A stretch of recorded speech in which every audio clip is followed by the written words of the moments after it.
नमस्कार। आज हम एक क्वेश्चन पढ़ते हैं। क्वेश्चन का नाम क्या है? Who invented the watch?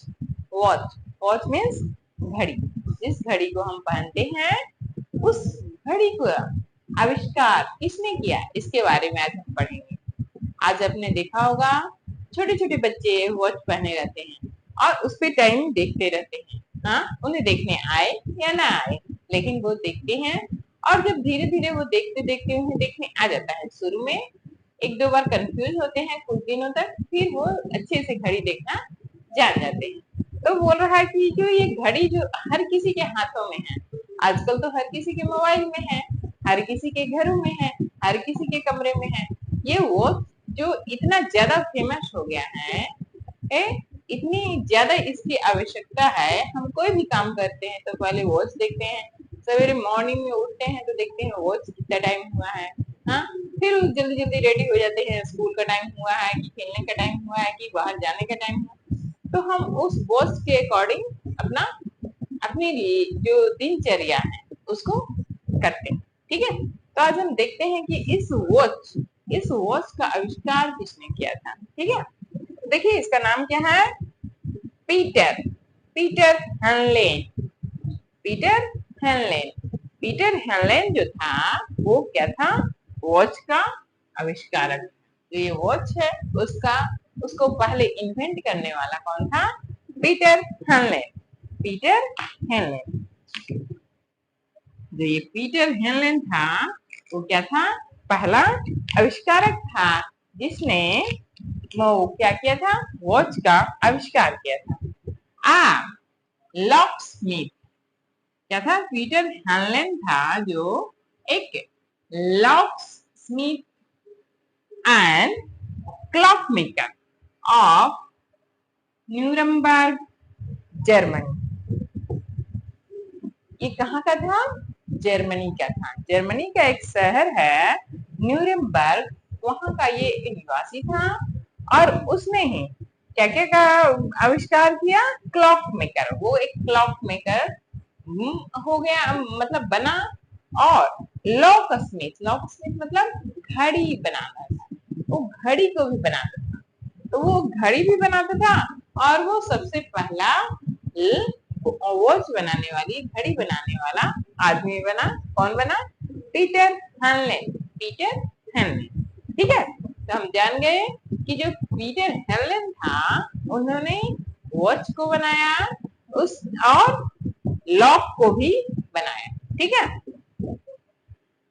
The watch क्या बोल रहा है? द वॉच, जो वॉच को हम पहनते हैं देखते हैं, द वॉच वॉज डेवलप्ड। क्या है? डेवलप मतलब विकास हुआ। The watch was developed by inventor and engineers from the 16th century to the mid 20th century as a mechanical device। Mechanical device का मतलब होता है जिसे मैनुअल हाथ के द्वारा उस मशीन को चलाया जाता है। उस मशीन में हाथ का अगर ज्यादा प्रयोग होता है, हाथ या पैर, मतलब जो हमारा जो मनुष्य के द्वारा ज्यादा क्रिया की जाती है तो उसे बोलते हैं क्या? Mechanical machine. और ऑटोमेटिक क्या होता है? उसमें एक बार हम स्विच ऑन कर देते हैं, फिर वो अपना सारा काम करके प्रोसेस करके जब वो अंत में बस वो रिजल्ट देता है, जैसे कि कोई वॉशिंग मशीन होता है। तो वो जब उस वो ऑटोमेटिक वॉशिंग मशीन में देखोगे कि आप कपड़े डाल देते हैं और उसे ऑन कर देते हैं, तो वो अपना सारा प्रोसेस करता है। वाटर भी वो स्वयं से फिल करता है और उसको ड्रेन भी स्वयं करता है। कितने बार उसको क्लीन करना है वो भी स्वयं करता है। तो इसको ऑटोमेटिक बोलते हैं, मतलब उसमें हमारा कोई योगदान नहीं होता है। लेकिन जो मैनुअल होता है, मैनुअल मशीन होता है, तो उसमें हमको स्विच ऑन करना पड़ता है। उसमें वाटर ड्रेन भर गया, वो अब ऑटोमेटिक बंद नहीं होता है। वाटर ड्रेन भर गया, हम उसको देखते हैं कि इतना भर गया तो उसको बंद करते हैं और फिर उसमें ऑप्शन दबाते हैं कि कितने देर तक हमको चलाना है, क्या करना। तो ये होता है मैकेनिकल। ये क्या होता है? मैकेनिकल। इसमें हमारा हाथ की गतिविधि, हमारी गतिविधि ज्यादा रहती है। तो ये बोल रहा है द वॉच वॉज डेवलप। जो वॉच है वो डेवलप किया गया, विकास किया गया वाई इन्वेंटर एंड इंजीनियर, किसके द्वारा? इन्वेंटर्स और आविष्कारक और जो हमारे इंजीनियर्स लोग होते हैं उनके द्वारा। फ्रॉम द 16th सेंचुरी, कब आविष्कार हुआ? 16th century. तो 16th सेंचुरी कब से शुरू होता है? 16th century 1501। जब हम से कोई सेंचुरी बोलते हैं, जैसे बर्थडे होता है, तो एक साल कब से काउंट होता है? 0 to 1 ईयर जब होता है तो वो एक साल में काउंट हो गया। एक साल का बर्थडे कैंडल जलाते हैं दूसरा में, तो दूसरा दूसरा कब से शुरू हो गया? 1+1 डे, तो वो दूसरा शुरू हो गया। तो सेंचुरी भी वैसे ही चलता है। 15 सेंचुरी 1500, 1500 तक 15 सेंचुरी चलेगी, और 1501 जैसे हुआ तो वो क्या हो गया? 16 सेंचुरी। तो बोल रहा है कि 16 सेंचुरी में इसका आविष्कार हुआ 16 century to mid 20 century. Mid 20 मतलब कि 1950 तक। जो 1501 से 1950 तक जो जो वॉच का आविष्कार हुआ, जो वॉच का डेवलपमेंट हुआ, वो क्या होगा? मैकेनिकल डिवाइस के रूप में हुआ। किस डिवाइस के रूप में हुआ? Mechanical device. मतलब कि आपने देखा होगा कि जो आपके दादा होंगे या फिर परदादा, अगर पुरानी घड़ी आपके पास होगी तो उसमें घड़ी में ना एक स्प्रिंग था, उसको घड़ी में चाबी देनी पड़ती थी, तो वो चाबी को घुमा देते थे और फिर वो पूरा दिन चलता था, और फिर रात में 12 बजे या फिर जब सवेरे उठते थे, एक टाइम सेटर था, उस टाइम के अनुसार फिर से उसमें पूरी घड़ी को, पूरी घड़ी के पूरा जो स्प्रिंग था उसका, उसको घुमा देते थे, तो वो पूरा दिन उसको धीरे धीरे वो एक सर्कुलर, एक टाइम पीरियड में वो धीरे धीरे चलते रहता था। वो 24 घंटे का उसमें टाइम पीरियड रहता था। तो वो घड़ी पहले चलती थी, कब चलती थी? 16 सेंचुरी के फर्स्ट, यानी कि 16 सेंचुरी में ये डेवलप हुआ। और मिड 20 सेंचुरी का मतलब है 1950, 1950, या 1-2 साल आगे पीछे कर सकते हैं, ठीक है। Mechanical device powered by winding a main spring which turned gear and then moved and hands. It kept time with a rotating valence wheel. क्या बोल रहा है? कैसे काम करता था? Powered by winding a main spring क्या मतलब होता है? जो स्प्रिंग, पेन में आपने स्प्रिंग देखा है ना, तो वैसे ही स्प्रिंग घड़ी में एक उसी का घुमा हुआ रूप, घड़ी में थोड़े से डिफरेंट टाइप्स में उसमें भी एक स्प्रिंग रहता था, और वो वाइंडिंग, वो घुमा हुआ रहता था। वो उसमें अंदर में जो पहले घड़ी होती थी उसके अंदर एक स्प्रिंग होता था, विच टर्न गियर, उसमें एक गियर भी होता था, जैसे आप गाड़ियों में देखते हैं ना गियर, उसमें भी गियर लगा हुआ था, gear. And then moved and hands it, वो कैसे मूव करते थे उसको? जो घड़ी रहता था उसमें ऐसे करके उसको घुमाया जाता था, उसमें उसको चाबी देना बोलते थे, कि घड़ी में चाबी देना। Move and hands it kept time with a rotating balance wheel, उसमें एक व्हील रहता था जिसमें हम घड़ी में वो उस स्प्रिंग को घुमा देते थे, और वो एक स्प्रिंग में घूमते ही रहता था। वो रोटेटिंग व्हील में क्या करते रहता था?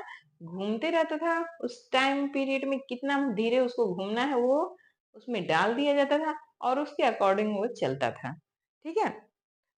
इन द 1960s, क्या बोल रहा है कि इन द 1960, जब 1960 का पीरियड आया, 1960 का पीरियड आया, the invention of the quarters watch which ran on electricity and kept time with a vibrating quartz crystal proved a radical departure for the watchmaking industry.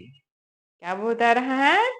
In the 1960, जब 1900 समय आया तो the invention of quarter watch, जो ये watch आज जो हम use कर रहे हैं वो क्वार्टर वॉच का एग्जाम्पल है। क्वार्टर वॉच मतलब कि इलेक्ट्रिसिटी से या फिर बैटरी से चलती है।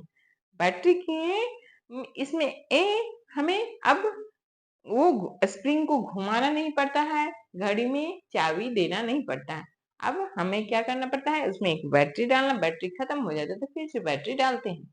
या फिर ये जब बैटरी का यूज नहीं होता था तो उससे पहले उसमें इलेक्ट्रिसिटी से उसका यूज किया जाता था।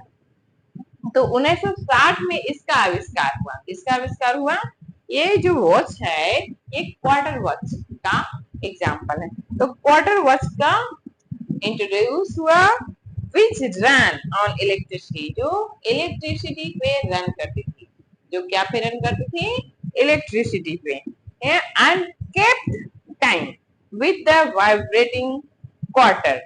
जो घड़ी देखते हो तो वो जो घड़ी है वो क्या होता है, देखते हो ना, 1 से 2 पे तो बहुत धीरे चलती है, कभी कभी बंद हो जाती है तो देखते हो वाइब्रेट करता है, उसको बोलते हैं वाइब्रेटिंग क्वार्टर क्रिस्टल।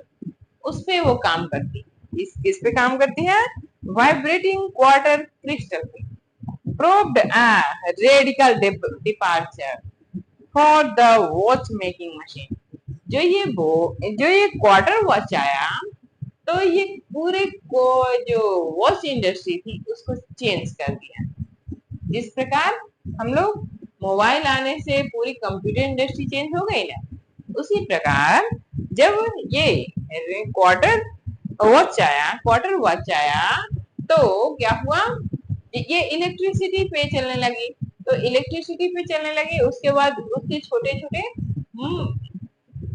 वो बैटरीज बनाने लगे, फिर वो बैटरी पे चलने लगे। तो इससे क्या हुआ ना, जो वॉच इंडस्ट्री थी उसमें बहुत बड़ा डेवलपमेंट आया और वॉच इंडस्ट्री पूरी तरह चेंज हो गई। अब वो मैनुअल से क्या हो गई, क्वार्टर वॉच इंडस्ट्री की। During the 1980s, quarters watch took over the market from mechanical watch। बोल रहा है कि ड्यूरिंग द 1980, 1980 यहाँ को आते आते ड्यूरिंग द 1980 मतलब 1980 तक आते आते quarter watch took over the market from mechanical watch. जो मैकेनिकल वॉच था जिसे हाथ में स्प्रिंग को घुमाना पड़ता था, उस मार्केट पे कौन आ गया था? Quarter watch. जो घड़ी से इलेक्ट्रिसिटी से चलती थी, बैटरी से चलती थी, वो वॉच ने पूरा मैकेनिकल मार्केट को बंद कर दिया और उसके ऊपर क्वार्टर वॉच का मार्केट आ गया। ठीक है। अब process referred to as the quarter crisis. इसको क्या बोला गया? क्वार्टर क्राइसिस बोला गया। इस जो प्रक्रिया हुई जिसमें क्वार्टर वॉच मैकेनिकल वॉच को दबा दिया तो उसको बोलते हैं क्वार्टर क्राइसिस। ऑल्दो ये mechanical watch still cell in watch market. बोल रहा है कि यद्यपि, ऑल्दो मतलब यद्यपि, वो मैकेनिकल वॉच भी आजकल बेचा जाता है। जो मार्केट में किसी किसी को बहुत शौक से तो वो लोग अब अभी भी मैकेनिकल वॉच को खरीदते हैं। लेकिन the worst majority of watch मतलब जो बड़ा सा मेजोरिटी है, बड़ी संख्या है वॉच की, the worst majority, worst means बड़ा विशाल, मेजोरिटी मतलब जिनकी बहुत अधिक संख्या बहुमत है, ऑफ वॉच तो जिस वो वॉच की बहुत अधिक मांग है, ऑफ एज ऑफ 2020, जो हमारा इरा अभी चल रहा है 2024 है, तो बोल रहा है जो 2020 में अभी सबसे ज्यादा कौन सा मार्केट में चल रहा है वॉच, तो क्वार्टर वॉच चल रहा है। तो इसको क्या बोलते हैं? 2020 हैव क्वार्टर्स मूवमेंट। इसको बोला जाता है क्वार्टर्स मूवमेंट। क्वार्टर्स मूवमेंट मतलब क्वार्टर वॉच चल रहा है। अब हर किसी के हाथों में आप देखो क्वार्टर वॉच देखोगे इसीलिए मैकेनिकल वॉच अब लगभग रेयर केस में किसी किसी के यहाँ वो भी शौक से रखते हैं, देखने के लिए रहता है। तो बोल रहा है कि जो ये जो मूवमेंट हुआ उसको क्वार्टर क्राइसिस बोलते हैं, और या फिर 2020 में सारे मैकेनिकल वॉच खत्म हो गए और उसके जगह पे कौन से वॉच आ गए, क्वार्टर वॉच आ गए। तो इसे क्वार्टर मूवमेंट भी बोला जाता है या क्वार्टर क्राइसिस भी बोल सकते हैं। ठीक है, तो आप इस प्रकार पढ़िए और पढ़ने की हैबिट डालिए, इंग्लिश को स्पेलिंग करके उसको पढ़िए। मैं बता रही हूँ, या फिर आप अपने बुक से भी खूब पढ़िए, कुछ भी पढ़िए, खूब पढ़िए, अपने स्पोकन को सुधारिए।